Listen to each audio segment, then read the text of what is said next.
जी बिस्मिल्लाहिर्रहमानिर्रहीम। अच्छा, आज हमने चौथे चैप्टर से स्टार्ट करना है। कल के लेक्चर में हमने पहले तीन चैप्टर किए थे, सही है। चौथा chapter human human digestive system, सही है। तो इस चैप्टर में इम्पोर्टेंट चैप्टर है, साइंस का है। तो इसमें इम्पोर्टेंट जो चीज़ें हैं वो मैं आपको बताता हूँ, सही है। पांच तरह के डाइजेस्टिव सिस्टम है मुकम्मल, यानी कि साइंस जितनी हम पढ़ेंगे आखिर तक उसमें डाइजेस्टिव सिस्टम है, मैंने कल भी बताया था। रिस्पायरेटरी सिस्टम है, और एक्सक्रीटरी सिस्टम थोड़ा सा उसने दिया हुआ है, फिर नर्वस सिस्टम है, और उसके साथ जो है सर्कुलेटरी सिस्टम है, ब्लड का जो, सही है। तो बहरहाल आज डाइजेस्टिव सिस्टम से इसने शुरू किया है। डाइजेस्टिव सिस्टम यानी कि जो हमारी खुराक के हाजमे का सारा निज़ाम होता है, सही है। उस पे ये जो है इसमें बताएगा। अच्छा, सबसे पहले ये देखें, ये चीज सारा आपका जो है ना, पूरा चैप्टर इस एक पेज से कवर हो रहा है। ये इसने पूरा डायग्राम के जरिए पूरा सिस्टम समझाया है। इसमें आपने इंपॉर्टेंट चीजें क्या समझनी है, स्टेप में देखें, एक दो तीन से लेके छह तक। सबसे पहली चीज याद रखनी है, वो कह रहा है कि डाइजेस्टिव जो आजमे का सिस्टम है वो मुंह से शुरू होता है, माउथ से, सही है। कुछ लोग समझते हैं कि मैदे में चीज चलेगी उससे आगे डाइजेशन डाइजेशन शुरू होती है, ऐसा नहीं है। मुंह से शुरू होता है, इसलिए कहते हैं कि खुराक सुन्नत भी है, हमेशा हम चबा चबा के छोटे छोटे नवाले करने चाहिए। क्योंकि हमारी आधी खुराक जो है वो मुंह में ही उसका सिस्टम शुरू हो जाता है। वो अगर वहां से उसके जो है वो चबा के हम भेजेंगे उसको मैदे में, तो मैदे का काम भी आसान हो जाएगा और खुराक अच्छे से हजम भी हो जाएगी। तो आपसे पूछते हैं तो डाइजेस्टिव सिस्टम मुंह से स्टार्ट होते हैं हमेशा, चाहिए ये याद रखने। मुंह में दो तरह की डाइजेशन होती है, फिजिकल, हम पढ़ते आ रहे हैं फिजिकल डाइजेशन, जो यानी कि सामने की, जो हम उसको तोड़ते हैं खुराक को, टीयरिंग एंड क्रशिंग, सही है। दांतों से हम उसको तोड़ते हैं, टीयरिंग एंड क्रशिंग, और जुबान से जुबान से हम उसको रोल करते हैं या मिक्स करते हैं, सही है। तो ये फिजिकल डाइजेशन है। और केमिकल डाइजेशन हमारे एंजाइम्स होते हैं, सलाइवा, सही है। इसके जरिए हम केमिकल डाइजेशन भी मुंह में होती है, ये दोनों तरह की डाइजेशन। मुंह के बाद आपकी खुराक जो है, कहते हैं कि जो खुराक आप मुंह में चुबाते हैं वो फूड पाइप में जाती है, इसको कहते हैं खुराक की नाली। फूड पाइप, खुराक की नाली अपनी जुबान में हम कहते हैं, और इंग्लिश में इसको कहते हैं ओसिफेगस, सही है। एस्फेगस में जाती है खुराक की नाली में, ये दूसरा स्टेप है, मुंह के बाद खुराक की नाली है। फिर यहाँ से वो कहते हैं कि यहाँ पे मसल्स होते हैं, हम पढ़ते आ रहे हैं मसल हर जगह होते हैं, उनका काम होता है, सही है। ये मसल जो होते हैं ना, ये कंट्रैक्ट करते हैं, यानी कि सिकुड़ते हैं, और उस जो खुराक की नाली में खुराक आई होती है उसको मैदे में मैदे में पहुंचा देते हैं, सही है। दो स्टेप हो गए, देखें अब तीसरे नंबर पे मैदा आ रहा है। कुछ लोग जो है समझते हैं मैदे से हाजमे का सिस्टम शुरू होता है, पहले मुंह है, फिर खुराक की नाली है, फिर मैदा आता है। मैदे में भी दो तरह की डाइजेशन होती है, फिजिकल होती है, यानी कि वहां भी मैदे में मसल्स होते हैं, सही है। मैदे की दीवार कह लें, उसके साथ मसल्स होते हैं, वो खुराक को फिजिकली डाइजेस्ट करते हैं, मजीद तोड़ते हैं, सही है। और केमिकल डाइजेशन तो ज़्यादा बात है मैदे में होती है, वहां पे गैस्ट्रिक जूस होता है, हमने पीछे ही पढ़ा था, ये डाइजेस्टिव जूस होता है। वो उसको खुराक को उस जूस में मिल के खुराक जो है, यानी कि मैदे में मुख्तलिफ किस्म के तेजाब होते हैं, ऐसी चीजें होती हैं जो सख्त सख्त चीजों को भी तोड़ देते हैं अंदर, और बिल्कुल उनको छोटा कर देते हैं, सही है। तो यहाँ पे एंजाइम्स होते हैं, ये चीजें जो हैं वो खुराक को मजीद डाइजेस्ट करते हैं, सही है। फिर कहते हैं कि आफ्टर सेवरल हार्स, कुछ घंटे बाद मैदे में जो है ये खुराक जो है वो सूपी मिक्सचर बन जाता है। सूपी सूप आपने देखा होगा, लिक्विड और सॉलिड, यानी कि उसमें ना मुकम्मल लिक्विड की शक्ल में होता है ना सॉलिड, यानी कि नरम नरम हो जाता है, सही है। तो ये किस में होता है, मसल में होता है। उसके बाद सॉरी स्टमक में होता है। फिर स्टमक के जो मसल हैं, पट्टे हैं, वो उस लिक्विड को कहाँ पे पहुंचाते हैं, स्मॉल इंटेस्टाइन, जिसको हम अपनी जुबान में छोटी आंत कहते हैं। तो ये चौथा स्टेप है, सही है। मैदे के बाद छोटी आंत में आती है खुराक, याद रखनी है। यहाँ पे केमिकल डाइजेशन कंप्लीट हो जाती है मुकम्मल, सही है, छोटी आंत में, ये भी याद रखना है। फिर कहते हैं वहां पे एंजाइम्स और पेंक्रियाज होते हैं, ग्लैंड्स होते हैं, सही है। फिर वो खुराक को न्यूट्रिएंट्स में कन्वर्ट करते हैं। हमने पिछले चैप्टर में क्या पढ़ा था, न्यूट्रिएंट्स होते हैं, सही है। प्रोटीन होती है, कार्बोहाइड्रेट, जिससे हमारे जो चीज़ें हमारे खून में शामिल होकर हमें फायदा देती हैं। तो ये काम स्मॉल इंटेस्टाइन में होता है, ये उसको छोटी आंत में ये प्रोसेस होता है, सही है। अच्छा, फिर कहते हैं कि ये ब्लड में शामिल हो जाती हैं चीज़ें, न्यूट्रिएंट्स, सही है। फिर हमें वो फायदा देना शुरू कर देती हैं। अच्छा, ये एक और चीज़ होती है इसमें छोटी आंत में, विलाई का नाम उसने दिया इसको, सही है। ये याद रखने, ये फिंगर उंगली की तरह होती है, छोटी उंगली की तरह, सही है। ये भी छोटी आंत में होती है और इसका भी इसमें डाइजेशन में काम होता है। फिर छोटी आंत से खुराक कहाँ पे जाती है? बड़ी आंत में, लार्ज इंटेस्टाइन में, पहले छोटी में जाती है, सही है। कहते हैं कि जो मटेरियल कुछ हमारा, देखें यहाँ पे खून कैसा बन गया, ब्लड में शामिल होकर न्यूट्रिएंट्स, कुछ जो है वो फिर आगे बड़ी आंत में चले जाते हैं। कहते हैं कि जो मटेरियल हजम नहीं हो सका, डाइजेस्ट नहीं हो सकता छोटी आंत में, वो बड़ी आंत में चला जाता है यहाँ से, सही है। बड़ी आंत में क्या होता है, हमने पीछे पढ़ा था, सूपी मिक्सचर होते हैं, पानी और सॉलिड, यानी कि ना वो मुकम्मल पानी होता है ना वो मुकम्मल ठोस होते हैं, यानी कि नरम होता है, सही है, सूप की तरह। बड़ी आंत क्या करती है, उससे पानी निचोड़ लेती है, पानी ऑब्जर्व कर लेती है, सही है, उस मटेरियल से जो बड़ी आंत तक पहुंचते हैं, सही है। यहाँ पे डाइजेशन नहीं होती, यहाँ पे मजीद आजमे का सिस्टम नहीं होता। ये बड़ी आंत का काम सिर्फ ये है कि उसमें से पानी खत्म कर देती है, उसको बिल्कुल सॉलिड बना देती है, ठोस शक्ल में, ठोस शक्ल में आ जाते हैं वो मटेरियल, सही है, जो हमने हमारी खुराक होती है। आखिरी स्टेप रेक्टम है, सही है। ये याद रखना है, रेक्टम क्या करता है, वो जो आखिर में वेस्ट रह जाता है जो हमारे जिस्म से निकलना होता है, उसको स्टोर कर लेते हैं कुछ टाइम के लिए, सही है। और जो स्टोर होता है उसको इसने नाम दिया है फेसेस, सही है। कहते हैं कि तब तक वो स्टोर रहता है जब तक वो हमारे जिस्म से खारिज नहीं हो जाता। तो ये 6 स्टेप हैं, आपने तरतीब से याद रखने, सही है। खुराक कहाँ से कहाँ जाती है, किस कहाँ पे क्या काम होता है। फिर ये थोड़ा सा याद रखें, लेवर जो होता है, कहते हैं कि ये भी, इसका भी हाजमे में काम होता है, सही है। जिगर जिसको कहते हैं लिवर, इसमें एक बाइल प्रोड्यूस होता है, सही है। और जिस तरह ये मैदे में गैस्ट्रिक जूस होता है, इसमें बाइल होता है, सही है। तो ये फैट की डाइजेशन में काम करते हैं लिवर, फैट को डाइजेस्ट करते हैं, सही है। तो इसलिए ये जो, अगर चिकनाई वाली चीज़ें अच्छी ना हो, क्योंकि हमने पिछले चैप्टर में पढ़ा था कि फैट किस में होता है, चिकनाई वाली चीज़ों में, ऑयल हो गया, ये डालडे शालडे हो गए, तो ये अच्छे ना हो तो फिर जिगर खराब होता है लोगों का। अच्छा, फिर एक और गाल ब्लैडर जो है वो बाइल को स्टोर करता है, ये जो प्रोड्यूस करता है जिगर, इसको स्टोर कौन करता है? गाल ब्लैडर करता है, ये भी याद रखना है। फिर पेनक्रियाज क्या है? पेनक्रियाज डाइजेस्टिव एंजाइम्स प्रोड्यूस करते हैं, सही है, जो स्मॉल इंटेस्टाइन में जाते हैं। तो ये 3 चीजें अलग है 6 स्टेप्स के अलावा, इन तीनों को भी याद रखना है। ये देखें सारी चीजें इंपॉर्टेंट है। पूरा चैप्टर यानी कि आपका इसी में कवर हो जाता है, छोटा सा चैप्टर है, और ये सारा उसने एक ही जगह करके आपको समझा दिया है। फिर इसमें कह रहे हैं कि डाइजेस्टिव डिसऑर्डर, अगर हाजमे के मसाइल हो, चीज़ हजम ना हो, तो उसमें क्या मसाइल होते हैं? उसमें उल्टी हो सकती है, वॉमिटिंग, सही है। और वॉमिटिंग आपको पता है उल्टी में क्या होता है, सही है। कहते हैं कि ये किस वजह से होती है? Food poisoning. अगर खुराक जो है, पॉइजनिंग का लफ्ज से मुराद जहर, हम पॉइजनिंग जहर के लिए इस्तेमाल होता है, लेकिन यहाँ पे खुराक, फूड पॉइजनिंग से मुराद है कि खुराक ठीक ना हो, सही है, अंदर जाके मसला करे, या इन्फेक्शन हो या हेडेक, ये याद रखने, सर दर्द कभी उल्टी वॉमिटिंग के साथ ताल्लुक है, सही है। मोशन सिकनेस, ये चीजें होती हैं, इसमें डायरिया होता है, सही है, ये भी पेट खराब हो जाता है जिसमें, सही है। लूज मोशंस होते हैं इसमें, दिन में 2-3 बार, सही है। ये किस वजह से होता है?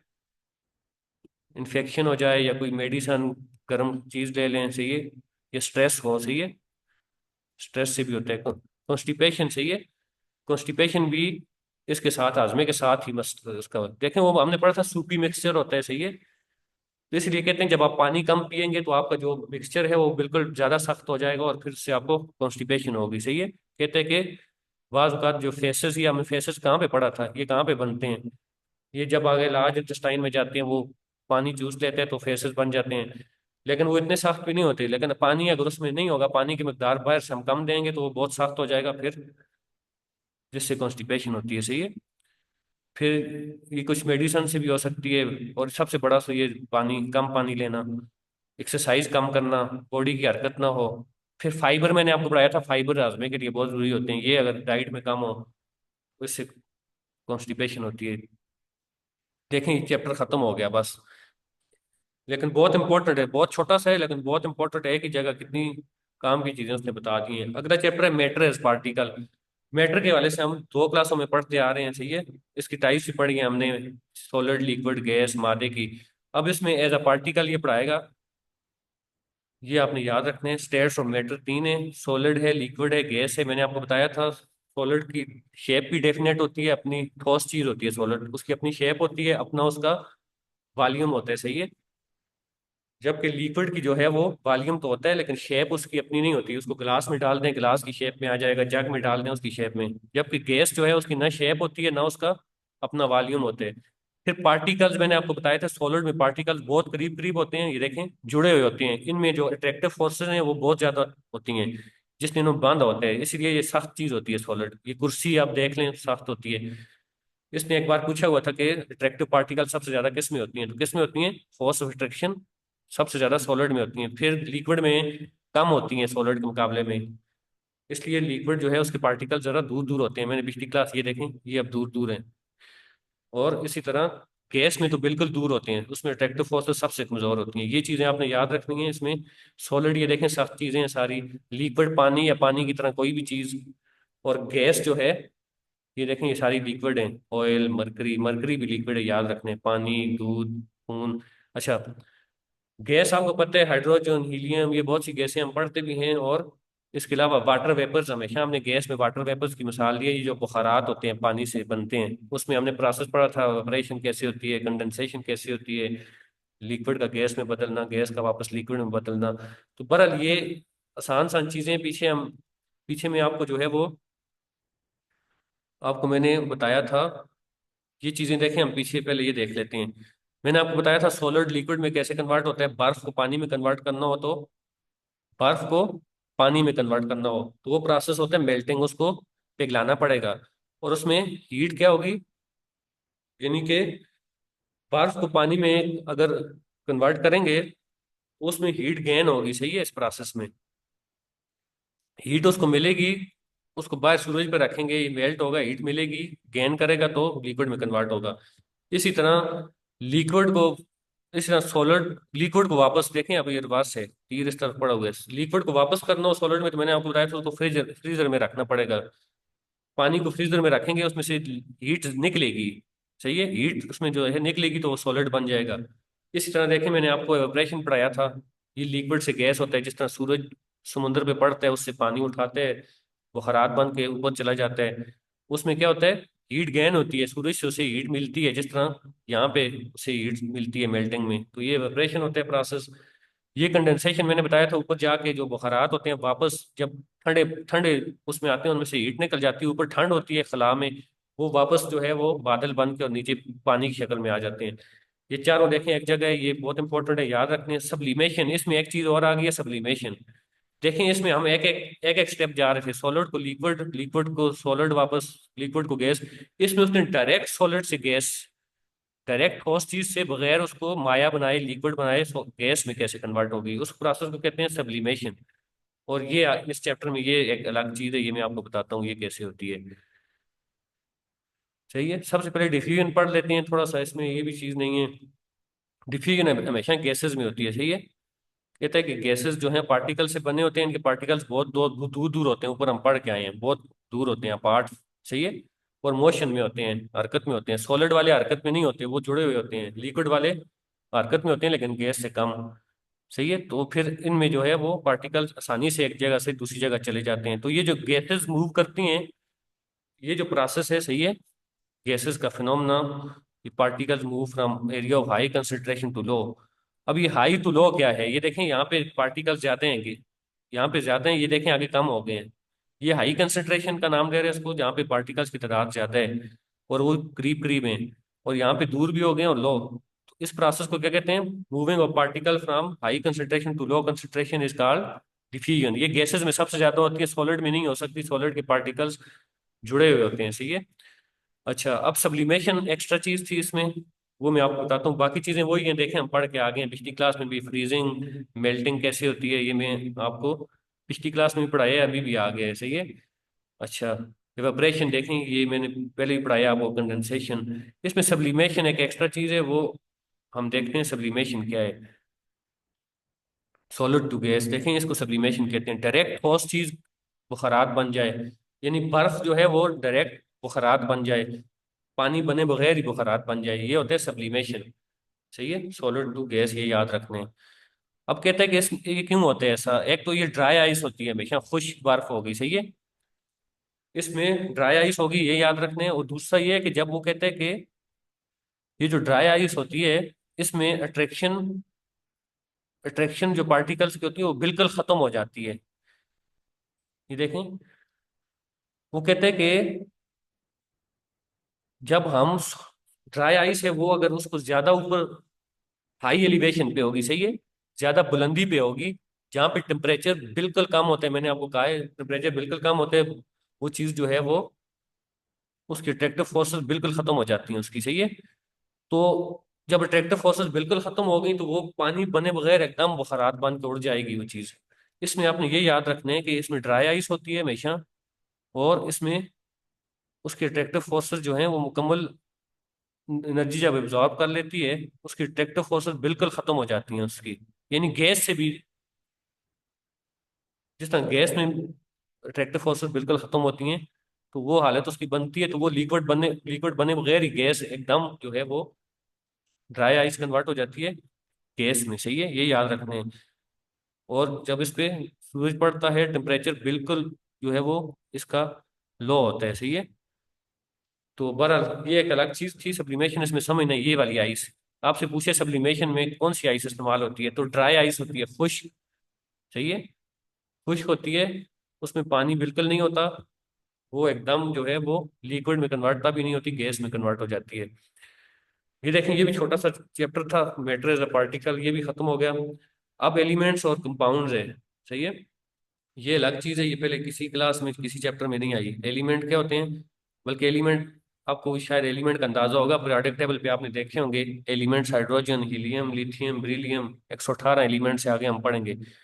एलिमेंट्स जो है वो एटम से मिलके बनते हैं, सही है, आइडेंटिकल एटम्स होते हैं एक जैसे उसमें। और कंपाउंड जो है वो हमेशा केमिकली बनते हैं, फिजिकली नहीं बनता, सही है। यानी केमिकली कोई चीज मिली, जिस तरह हाइड्रोजन और ऑक्सीजन मिल गए और उन्होंने पानी बना दिया, अब वो पानी दोबारा हाइड्रोजन और ऑक्सीजन में कभी भी वापस नहीं आ सकता। मैंने पीछे भी आपको बताया था, जब केमिकल प्रोसेस होता है तो उसकी सबसे बड़ी निशानी ये है कि वो कभी भी वापस नहीं हो सकता, फिजिकल वापस हो जाता है, सही है। अच्छा, एलिमेंट्स देखें, एलिमेंट्स और कंपाउंड का फर्क समझते हैं इस चैप्टर में। एलिमेंट्स मैंने आपको बताया था, ये देखें बहुत से होते हैं, यानी कि पीरियोडिक टेबल पे जितनी चीजें हैं, गोल्ड है, सिल्वर है, एल्यूमिनियम है, ये सारे एलिमेंट्स हैं, 118 एलिमेंट्स हैं, ये याद रखने बहुत इंपॉर्टेंट है। टोटल अभी तक 118 एलिमेंट्स इजाद हो गए हैं, सही है। कुछ आपको पता होंगे जो खास खास हैं, कार्बन, कैल्शियम, सही है, और इस तरह के ये सोडियम जो नमक में होता है। पहले 10 एलिमेंट आप लाजमी याद रखें नंबर के हिसाब से, क्योंकि उसने 10 ही दिए हैं, वैसे तो 118 हैं, वो याद किए भी नहीं जा सकते, लेकिन ये 10 इंपॉर्टेंट हैं। हाइड्रोजन से शुरू करें, पीरियोडिक टेबल आगे आएगा, हाइड्रोजन पहला है, इसका एटॉमिक नंबर 1 होता है, इसलिए ये सबसे पहले नंबर पे इसको रखा गया है। और एटॉमिक नंबर क्या है वो भी आगे हम पढ़ेंगे। हाइड्रोजन है, हीलियम है, लिथियम है, बेरिलियम है, बोरान है, कार्बन छठे पे है, नाइट्रोजन सातवें पे है, ऑक्सीजन आठवें पे है, फ्लोरीन नौवें पे है, नियॉन 10वें पे है। 10 कम से कम आपको लाजमी याद होने चाहिए, सही है। फिर ये कहते हैं कि हमारे जिस्म में, इंसान का जो जिस्म है उसके अंदर सबसे ज्यादा ऑक्सीजन होता है, 65%। जो एलिमेंट सबसे ज्यादा है पूछिए अगर, ऑक्सीजन 65%। दूसरे नंबर पे कार्बन होते हैं 18.5%। तीसरे नंबर पे हाइड्रोजन होता है 9.5%, और नाइट्रोजन होते हैं 3%। यानी देखें, कार्बन, नाइट्रोजन, ऑक्सीजन और हाइड्रोजन, ये चारों से मिलकर ही तकरीबन हमारी बॉडी बन जाती है। बाकी 0.1 में 0.2% होगा कोई, चार जो है वो बहुत इंपॉर्टेंट है, सही है। बाकी ये आपने चारों याद रखते हैं। फिर देखें मेटल, नॉन मेटल, पीछे हमने मेटल के वाले से थोड़ा सा पढ़ा था, ये सॉलिड होते हैं, जिस तरह कॉपर, तांबा हो गया, आयरन हो गया, चाहिए, ये गुड कंडक्टर ऑफ इलेक्ट्रिसिटी होते हैं, इनसे इलेक्ट्रिसिटी पास हो जाती है जल्दी, इसलिए जो तारें हैं बिजली की वो तांबे से, कॉपर से बनाई जाती हैं, सही है, और या एल्यूमिनियम से बनाई जाती हैं। ये सॉलिड होते हैं ज्यादातर। इसमें देखें 3S, ट्रिपल एस, इससे आप याद रखें, सॉलिड, शाइनी, चमकीले होते हैं, स्ट्रॉन्ग, सख्त होते हैं। सॉलिड है तो जाहिर बात है सॉलिड सख्त होती है। इसका उलट है, देखें, ये शाइनी होते हैं, नॉन मेटल, ये ज्यादातर गैसेज होती हैं, ये याद रखने हैं। ज्यादातर गैसेज होती हैं, ये ज्यादातर सॉलिड होती हैं, गैसेज, हाइड्रोजन, चाहिए, और इसके अलावा जितनी भी गैसेज हैं आगे हम पढ़ेंगे, ये सॉफ्ट होते हैं। ज्यादा बात है, गैस है, गैस तो सख्त नहीं होती। इसमें से जिस तरह यहाँ इलेक्ट्रिसिटी और हीट जल्दी पास होती है सॉलिड से, इससे नहीं होती, सही है। अब गैस से ना इलेक्ट्रिसिटी जल्दी पास होती है ना हीट, वो बैड कंडक्टर होते हैं, सही है, या इंसुलेटर कह लें। अच्छा, फिर ये कहता है कि ये क्या होता है, डिक्टाइल होते हैं। डिक्टाइल में आपको समझाता हूँ, पेंट, यानी कि जो आसानी से मुड़ जाते हैं, देखें अब, ये कॉपर की मिसाल दी उसने। तांबा है ना, तांबा वैसे तो सख्त है अपनी असली हालत में, लेकिन इसमें इतनी सिलाई वो है, डक्टिलिटी है, ये बेंट हो जाते हैं, ये तार बन जाती है इससे, लेकिन कॉपर वायर आसानी से, तो इसको कहते हैं डक्टाइल, ये याद रखने हैं। फिर फिर और क्या है जी इसमें, फिर इलेक्ट्रिसिटी गुजर जाती है, फिर सॉलिड जो भी चीज होगी उसका हाई मेल्टिंग और बॉइलिंग पॉइंट होगा। ठोस चीज कभी भी ना ज्यादा जल्दी पिघलेगी और ना जल्दी उबलेगी, सही है। हाई मेल्टिंग बॉइलिंग पॉइंट होगा। जब नॉन मेटल अब गैस है तो उसका मेल्टिंग पॉइंट भी बहुत कम होते हैं और बॉइलिंग पॉइंट भी, ये याद रखना है। फिर ये कहते हैं सोनोरस। सोनोरस वो चीज होती है जो आवाज देती है जब उसको हम किसी चीज से बीट करते हैं। देखें ये घंटी की मिसाल दे रहे हैं, घंटी भी मेटल में आती है, मेटल से बनी होती है, सॉलिड होती है। अब गैस से आप कभी भी घंटी नहीं बना सकते, गैस तो हमें नजर ही नहीं आती, सही है। ये चीजें देखें, ये नॉन सोनोरस है, ये नॉन मेटल में देखें, ये गैसेस जितनी भी हैं ये नॉन मेटल हैं, क्लोरीन, सल्फर, ऑक्सीजन, कार्बन, ये याद रखने हैं। अच्छा, ये कहते हैं कितनी जल्दी बेंड नहीं होता, ये सारा उलट है, जितनी चीजें इसकी हैं ये सारा नॉन मेटल में उलट है, सही सही है। ये सारी बता रहे कि देखें ये तार बन जाती है, ये आवाज देता है, सही है। अच्छा, और फिर ये एक और लफ्ज करें, मलाएबल, स्ट्रेच, और आराम से स्ट्रेच भी हो जाते हैं, सही है। स्ट्रेच किसी चीज को खींचना कह लें। अब गैस क्या खींचेंगे। अच्छा, फिर देखें एलिमेंट्स की कुछ कुछ खास एलिमेंट्स जो हम पढ़ के आए हैं, कार्बन, नाइट्रोजन, ऑक्सीजन हमारे जिस्म में भी ज्यादा होते हैं, इनके कुछ यूजेस बता रहे हैं। कार्बन कहाँ पे इस्तेमाल होती है, कहते हैं कि ये हर जंदार चीज में तकरीबन होती है, जिस तरह हमने पढ़ा इंसान में भी 18% होती है, ये याद रखने। फिर कहते हैं कि ये हर इंडस्ट्री में भी इस्तेमाल होती है कार्बन, जितनी भी इंडस्ट्रीज हैं। ये कोयला जो है, कोयले में होती है कार्बन। देखें ये फ्यूल्स आ गए, फ्यूल, प्लास्टिक, पेंट्स, टूल्स। अच्छा, ये लेड जो हमारी पेंसिल का सिक होता है, लेड पेंसिल, इसमें कार्बन होती है, अच्छा ये याद रखने। फिर ये डायमंड में, एज अ डायमंड, डायमंड के तौर पे ज्वेलरी में इस्तेमाल होती है। ये जो डायमंड होता है उसमें भी कार्बन होती है, सही है, कार्बन एलिमेंट।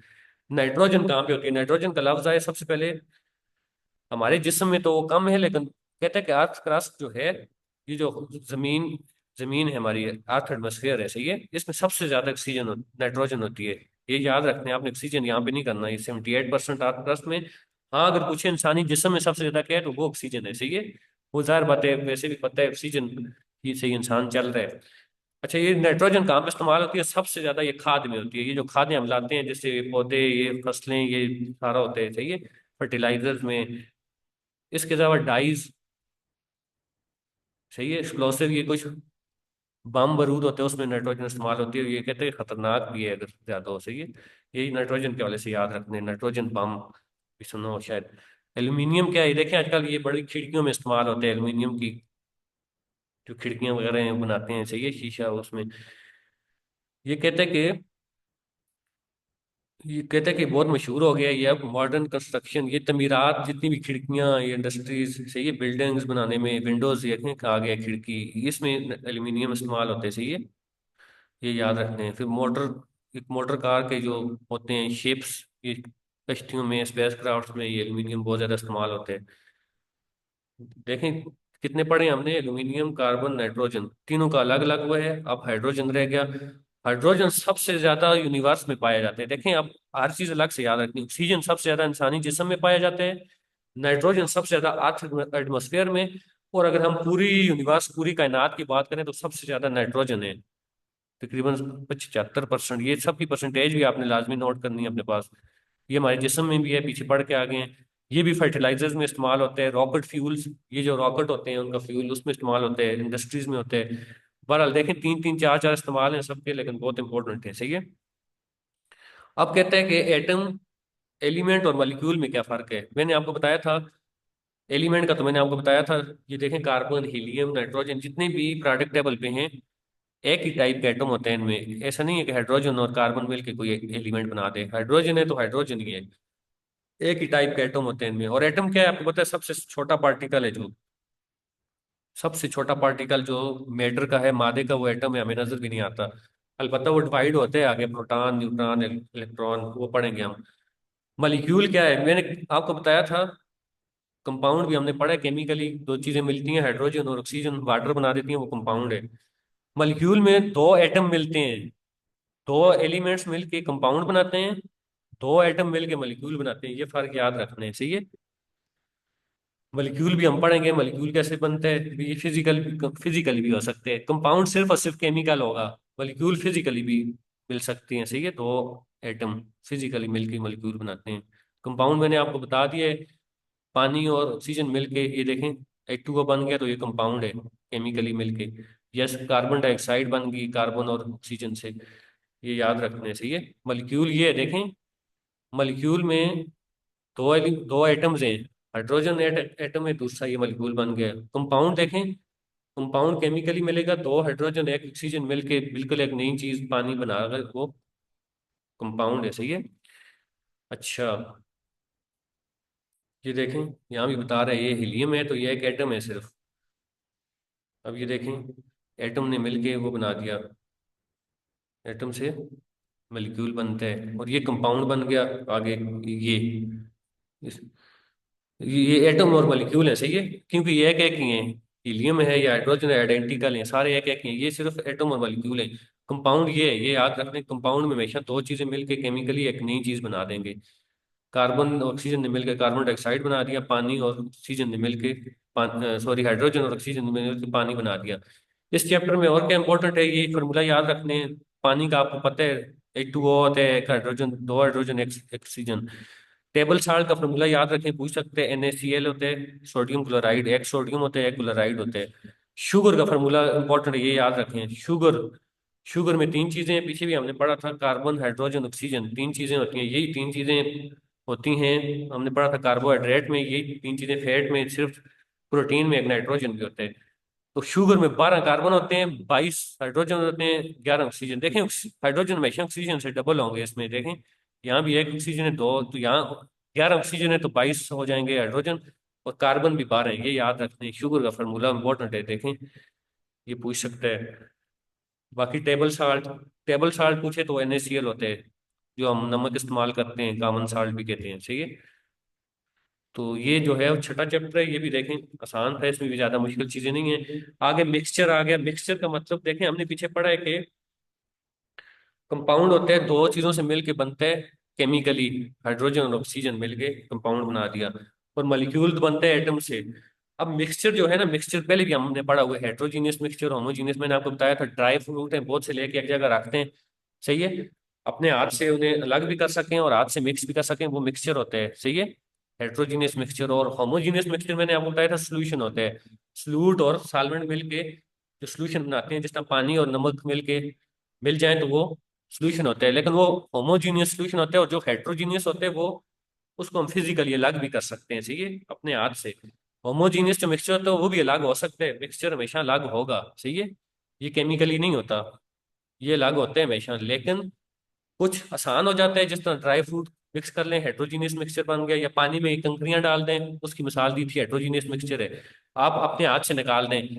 अलबत्ता आप नमक डालेंगे या चीनी डालेंगे तो उसको अलग करने के लिए कुछ टेक्निक्स होती हैं, सही है। पानी को जो है उबाल के उड़ाना पड़ता है, फिल्टर करना पड़ता है, आगे हम पढ़ेंगे, चार पांच तरीके हैं मिक्सचर को अलग करने के। तो ये आपने याद रखना है, मिक्सचर हमेशा, ये देखें ये ड्राई फ्रूट कह रहा है कि ये हेट्रोजीनियस मिक्सचर है, मुख्तलिफ चीजें आपने इनको डाली, इनको अलग भी कर सकते हैं, या उसने सैलेड की मिसाल दी थी, सलाद की, वो भी आप बनाते हैं, उसको अलग भी कर सकते हैं। होमोजीनियस मिक्सचर का लफ्ज जहाँ भी आ गया उसका मतलब है सोल्यूशन, शुगर और पानी का सोल्यूशन, सही है। ये लीमन लेमन जो है, भी डाल दिया पानी में, इसका सोल्यूशन, सही है, लीमू पानी जिसको कहते हैं। हेट्रोजीनियस देखें सामने फिजिकली उसको आप अलग अपने हाथ से भी कर सकते हैं, होमोजीनियस को भी अलग कर सकते हैं। मिक्सचर हमेशा अलग होगा, कंपाउंड अलग नहीं होगा, वो केमिकल होते हैं। मिक्सचर हमेशा अलग हो सकते हैं, कुछ आसानी से हो सकते हैं हेट्रोजीनियस मिक्सचर, और कुछ मुश्किल से होते हैं जो होमोजीनियस, उसमें कुछ प्रोसेस करने पड़ते हैं। ये देखें एलिमेंट, वही पीछे हम पढ़ के आ गए, एलिमेंट क्या होता है, आइडेंटिकल एटम से बना होता है, प्रोडक्ट टेबल पे जितने भी हैं, सही है। मेल्टिंग बॉइलिंग पॉइंट इनका फिक्स होता है, सही है, क्योंकि ये एक ही एलिमेंट होता है, उसका एक ही मेल्टिंग बॉइलिंग पॉइंट होगा। जब दो चीजें बनती हैं तो उस पर फिर मेल्टिंग बॉइलिंग पॉइंट पे असर पड़ सकते हैं। जिस तरह हाइड्रोजन है और ऑक्सीजन है, वो जब पानी बना देगा तो पानी का मेल्टिंग बॉइलिंग पॉइंट ना ऑक्सीजन की तरह होगा ना हाइड्रोजन, वो एक अलग चीज हो जाएगी, सही है। इसलिए वो कहते हैं कंपाउंड जो है वो, कंपाउंड का fix melting and boiling point होता है, सही है। जब पानी बन जाएगा तो उसका, पानी का जो है 100 बॉइलिंग पॉइंट है, जीरो मेल्टिंग पॉइंट है उसका, सॉरी जीरो जो है वो फ्रीजिंग पॉइंट है, सही है, और 100 उसका बॉइलिंग पॉइंट है। तो ये फिक्स होगा, कंपाउंड का भी फिक्स होगा, सही है। अलबत्ता मिक्सचर जब बन जाएगा, दो चीजें हैं, मिक्सचर बन गई, अपनी अपनी दोनों की वो है, अपनी अपनी दोनों की खसूसियात हैं, तो उनका मेल्टिंग पॉइंट कभी भी फिक्स नहीं होगा।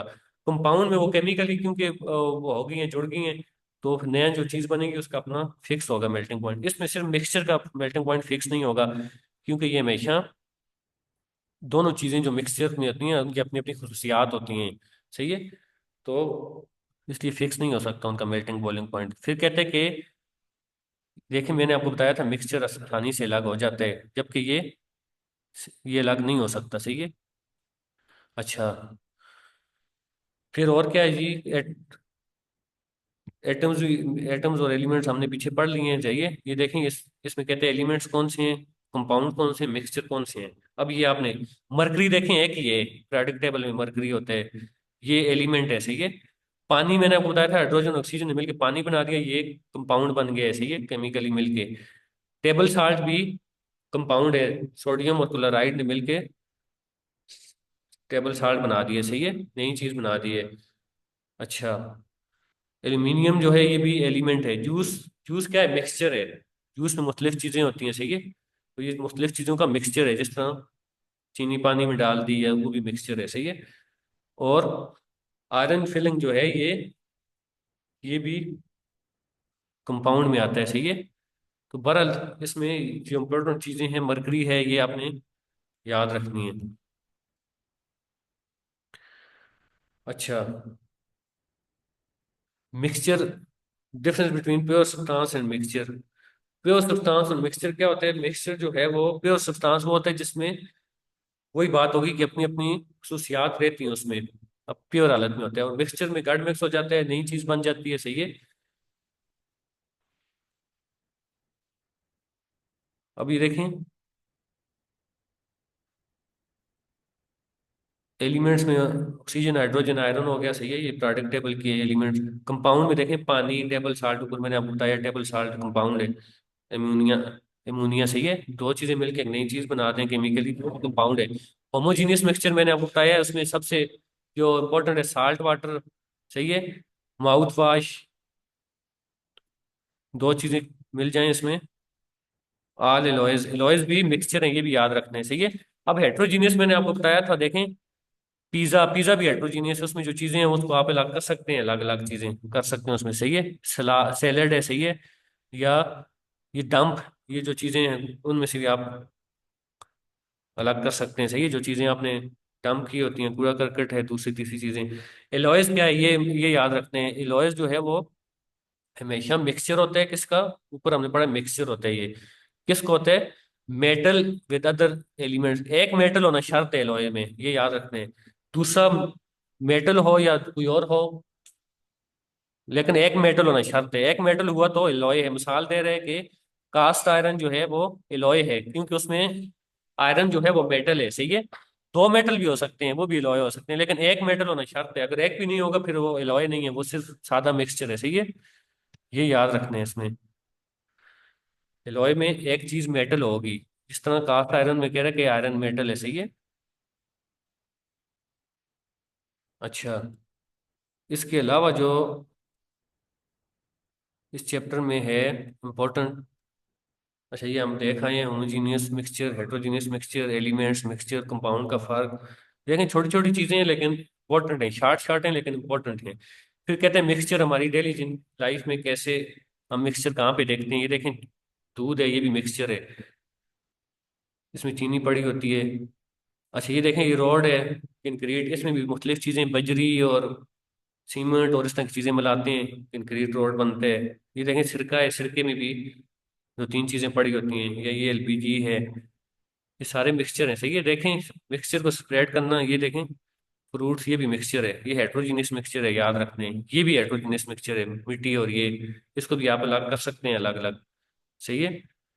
अब जो है आगे मिक्सचर, मैंने आपको कहा था कि अलग लाजमी होते हैं, अगर हाथ से ना भी हो फिजिकली तो दूसरे प्रोसेस से हो जाते हैं। मिक्सचर को अलग करने के तरीके बता रहे हैं। हैंड सॉर्टिंग अपने हाथ से आसान है, नाम से जाहिर है। सीविंग, सीविंग छानने को कहते हैं, अपनी जुबान में हम, छाननी होती है जो, देखें, चीज छानने को सीविंग कहते हैं, ये याद रखने। फिल्ट्रेशन, जिस तरह पानी का फिल्टर होता है, वो मैं आपको बताता हूँ। ये है फिल्ट्रेशन, देखें। फिल्टर पेपर लगा होता है, सही है। ये जो फिल्टर पेपर है, इसमें पानी मिसाल के तौर पे डाल दें, पानी इसमें से निकल जाएगा, और जो बाकी चीज है, वेस्ट है, वो ऊपर रह जाएगी पेपर में। इस तरह फिल्टर हो जाएगा पानी, सही है, कोई भी चीज। एवोपरेशन है, एवोपरेशन मैंने आपको बताया हुआ है चीज, बुखारात, लिक्विड का बुखारात बन के उड़ जाना, सही है। अब यहाँ पे हम एवोपरेशन दोबारा देख लेते हैं। यहाँ पे एवोपरेशन से पानी कैसे अलग होते हैं, मिक्सचर्स, देखें। अच्छा, एवोपरेशन की सिंपल सी मिसाल दे रहे हैं, आप नमक मिला लें पानी में, सही है, और फिर पानी में नमक मिला लें, और उसी पानी को एवोपरेशन के जरिए चूल्हे पे रख के पानी को उड़ा दें, पीछे नमक बाकी रह जाएगा, सही है। तो ये भी एवोपरेशन के जरिए मिक्सचर लाग हो जाएगा। इसमें इंपॉर्टेंट आखिरी दो हैं, एक डिस्टिलेशन है, ये याद रखना है। डिस्टिलेशन वाली टेक्निक में देखें, ये पानी है इसमें, सही है, इसमें इसमें पानी डाला हुआ है, नीचे हीट दे रहे हैं उसको, और ये पानी गंदा पानी है, सही है, इसमें इसमें से हमने चीजें अलग करनी है। अब जब इसको हीट देगा, पानी उड़ जाएगा, बुखारात बन के उड़ जाएगा, इसमें जो पीछे वेस्ट है, रेत है, कुछ भी चीज है, वो पीछे रह जाएगी। ये पानी जब बुखारात बन के उड़ जाएगा, तो इस ट्यूब में आ जाएगा। ये जो ट्यूब है, ये ठंडी ट्यूब है। ये ठंडी ट्यूब इसलिए रखी है कि हमें वेपर्स तो नहीं चाहिए, हमें पानी चाहिए। मैंने आपको बताया था, जब ऊपर जाते हैं वेपर्स, ठंडा माहौल मिलते हैं उन्हें, तो वो दोबारा से लिक्विड बन जाते हैं, तो इस ट्यूब में वो दोबारा से आके लिक्विड बन जाएगा। यहाँ पे हमें साफ पानी मिल जाएगा, वेस्ट इधर रह जाएगा। ये जो टेक्निक है, ये डिस्टिलेशन है, इसमें ट्यूब इस्तेमाल होती है, ये फ्लास्क, ये देखें, ये सारा। अच्छा, इसमें आखिरी चीज जो है वो क्रोमेटोग्राफी है, सही है, क्रोमेटोग्राफी। ये क्रोमेटो का लफ्ज कलर से निकले, सही है। इसमें एक कलर पेपर इस्तेमाल होते हैं, सही है, फिल्टर पेपर होते हैं, वो कलर, वो क्या करते हैं, इस क्रोमेटोग्राफी के जरिए आप कहते हैं कि पानी और इंक, इंक जो होती है, सही है, स्याही, उसको पानी से कैसे अलग कर सकते हैं। उसमें ये होता है कि ये जो फिल्टर पेपर लगा होते हैं, देखें, नमक, जो इंक होती है उसमें मुख्तलिफ किस्म के कलर होते हैं। ये फिल्टर पेपर जो है, इस टेक्निक में वो कलर सारे क्या करेगा, खींच लेगा अपनी तरफ, उस फिल्टर पेपर पे कलर सारे उस फिल्टर पेपर पे आएंगे, और पानी पीछे रह जाएगा, सही है, इंक अलग हो जाएगी। इसलिए इसको क्रोमेटोग्राफी कहते हैं।